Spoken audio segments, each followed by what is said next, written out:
Well, for the second episode in a row, hail, the gang's all here. You've got four of us. You've got the Gun Cranks. I'm Guns Magazine editor Brent Wheat, along with American Handgunner editor Tom McHale, AmericanCop.com editor Erick Gelhaus, and Roy Huntington. Hey guys, how's it going? Not bad at all. Yep. Excellent. Well, today we're going to talk about something that's kind of fun. We're going to talk about gear that we up.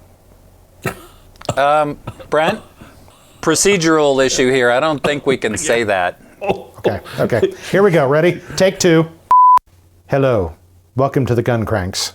Today, we're going to talk about gear that we have messed up over the course of our careers. Is that better, Tom? Sounds like a wise topic.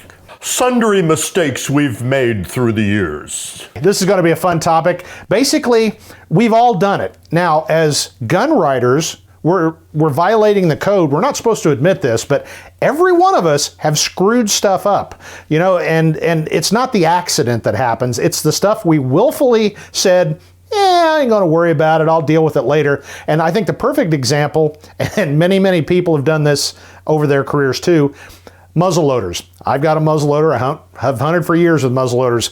Have you ever set it in the corner of your garage on the last day of deer season and said, I'll get that cleaned tonight? Well, tomorrow. Well, next week. Next month. And you come back and now your 54 caliber muzzle loader's a 17 caliber because of the rust. Yeah, no, I'd freely admit I've done that. I've never done. Tommy, you've never done that, right? Eric, you've never done that. Nope. No. Yeah. Nothing remotely like that. Frankly, I'm shocked by that. Yeah. Leave me lying out there in the street. You guys have done it, so I'm going to go round robin. Roy, fess up. Tell all. Yes, I have a flintlock pistol that went from my favorite shooting pistol to the one I use to show how you shouldn't take care of your gun.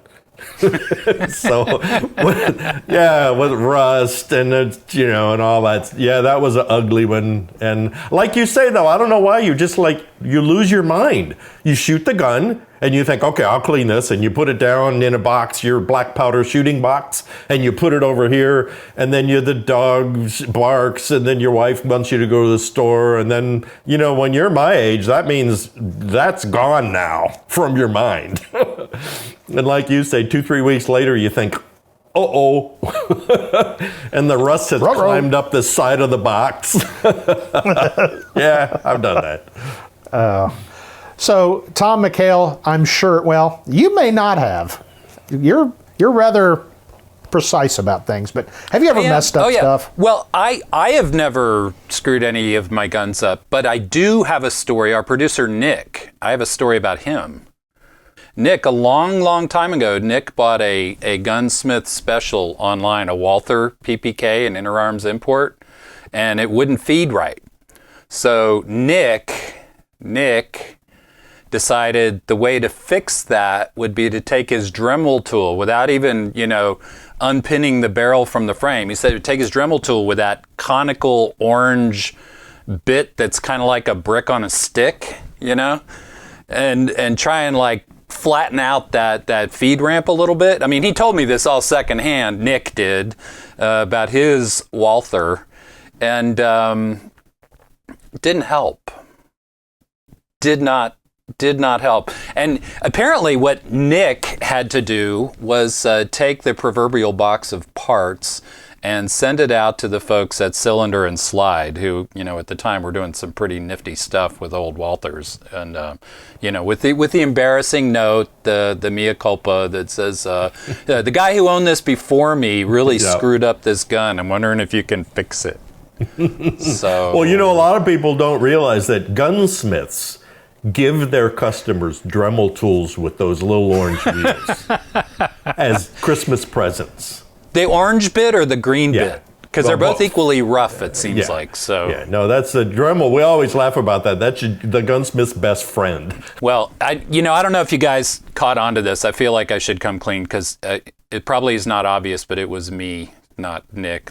Oh, no, we would have never thought of that. Yeah. So here's the worst part, the insult to injury part. And this part was actually accidental. It wasn't like a negligent thing.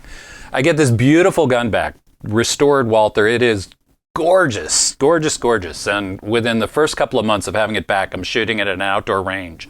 And I managed to drop it off the table onto the concrete floor and dinged up that beautiful finish on what turned out to be the world's most expensive Walther. So Ouch. that's one of my stupids. All right, Eric, your turn. Second Africa trip, wife number 2 was still a girlfriend. This is complicated already. Yeah. Took my Cape Buffalo, brought it back, had it some of the hide made into rifle cases, and left them when I finally got them back, left them in a storage shed that was not climate controlled, hadn't sealed them, hadn't done anything else. When I finally dig them out, they're about like a bad 1800s saddle in terms of like flexibility and everything else. Meanwhile, I'm getting hollered at because I didn't have the Cape Buffalo hide turned into a purse. I had it turned into gun cases I didn't take care of. I've broken tons of stuff going back to the damaging it, right? I've got an 870 or 2 that over the years may have gone from a beautiful matte blue to something akin to orange. Yeah, Rust Belt orange. Because wherever I left them, be it in the storage box, the locked storage box in the truck, or in the side of the gun safe that the humidifier didn't hit, they got all buggered up that way. Fortunately, they were working guns, not show guns. But yeah, I wrecked a few things. You know, when you shot it, did it blow out a cloud of orange dust every load, or? It was more like that video I watched on diving on wrecks in the Pacific where they said if you'd used regular tanks and blew bubbles, things would fall down from above. Yep. That's funny. I think the ironic thing about all this is that in our articles we write and tell people, always clean your gun and always make sure that you put your gear away where it belongs. And, and yet we're a bunch of idiots doing this stuff. Let's see, that's how we know, though, you're supposed to do that. It was a long time ago. Exactly. I've learned. You were young and then. inexperienced. Yeah. Last month. I got to say, a lot of mine revolve around hunting. The stuff where maybe you find a squirrel in your game pocket a week later that, you forgot about. Or in my case, there might have been a deer that only got half field dressed. And, a lot of times during deer season, you take the deer to the processor and they don't get to it right away. That was an adventure and caused some heartache. So take the time, and that's what this always boils down to, is take that extra bit of time to do things the right way. And always remember, do as I say, not as I do.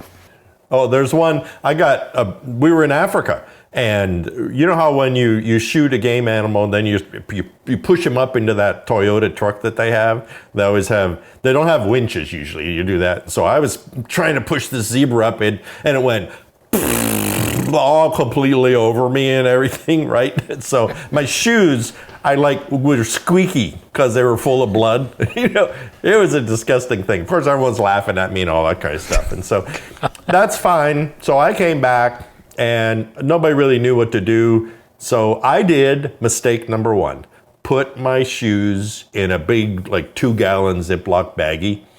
Because I just went, okay, we'll deal with this in the next couple of days and stuff. And we didn't deal with it in the next couple of days. And this was a 10-day hunt, by the way. So, and so I was confronted with one of the nice cleaning ladies, and she came out of the place and she was holding this bag up and she said, "Mister, what do you want with this?" And it was it was green inside. I'd never actually seen that before, but it's Africa, I guess, but yeah, it had green. So that made me really think about that. So now when I go hunting or something, man, I always make sure I clean the blood off your coat. If you did something on your shoes, just take your time, do it right. Otherwise, when you pop the top of that plastic Tupperware container next year to grab your favorite hunting coat out, it's woo! Wow. That's what's fun about these sessions. You always think about stuff as other guys are telling stories. This is a fishing thing, so it really doesn't relate to shooting and hunting. But I can one-up you, Roy.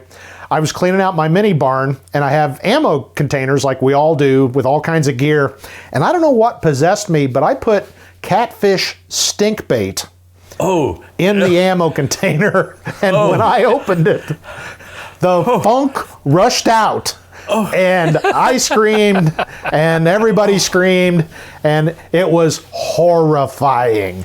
So you always need to be careful what you seal in those ammo containers, because they do seal. They seal really, really good, and turn into an oven if it's the summer. boy, you were so right about that catfish stink bait, because I keep a tackle box in my shop because I have a pond, and so you can buy it in little jars, Yeah. And so I had a jar open in the box, and I had been fishing and everything like that, and I put things away and I closed the box, but I didn't put the lid back on the stink bait. And so about a week later, I went in my shop and I thought, oh man, so what? Holy crap, And so I looked all around for a dead rat or a dead mouse or a dead cat or something like that, and I couldn't find anything anywhere. And I swear it took me a month before I was like, it's stronger over here. Until I tracked it down to my tackle box. And you are so right, because I opened that lid up and it was, good Lord. Like, whoa. Wow. That was a hard lesson. Yeah. Well, I've got another one that's, I bet, universal. Or maybe it's not, but I'll tell you, because I just had it happen the other day. We've got all kinds of ammo, a lot of ammo. I know people that have a lot more than I do. And you always have it stored in a proper container, an ammo container, some type of plastic from MTM or something. Yeah, right. I went to move a box out in the garage, and 62,000 rounds, because the bottom of the box sitting on the concrete got a little wet over the winter, and away it went. And them 9mm will just roll about every place. Sorry, we're laughing with you, not at you. Yes. Right. Yeah. Right. That's funny. I think, there's a simple one that I did, which was I was getting ready to go on a hunt. I went to get the ammo that I thought I had reloaded at the end of the last hunt, and I didn't. So, flight leaves at 4:30 in the morning. Here it is, 11 o'clock, because you can't get to sleep anyway. And found me in the garage reloading ammunition.